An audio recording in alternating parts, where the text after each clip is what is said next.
just like, I'm so far away from the stool at this point, and it's all from talking about who I am, and who I am was who I hated the most that put me toward a stool.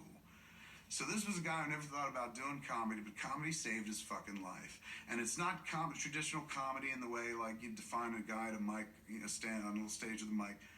It was a guy talking out his shit, but with an inability to do it in a dry way or in a serious way. He has to deflate his own balloon constantly. And in doing so, like, sharpen his comedic chops, introduce himself to an audience who are like, we like what you have to say. Suddenly he can make a living off of doing that stuff. And not just make a living like pay his bills, but he can live. He's living because of this. I had my foot on the stool, and I was like, what does that mean? And then I was like, oh my God, literally. Like, he's thinking about not living anymore.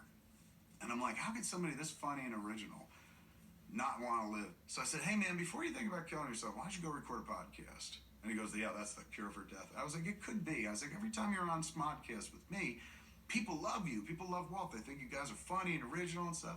3 weeks after he records the first podcast, he sends me this email where he's like, I backed off the stool. And I was like, it's the talking cure, dude. As long as you're always candid with them, it's win-win. The audience will stick by you and be like, this motherfucker's, he will tell me horrible things about himself. Like, he'll tell me that he takes the fucking dick medicine because don't get hard or whatever. He'll tell us. If he'll tell us that, next 10 things he says are fucking honest and shit.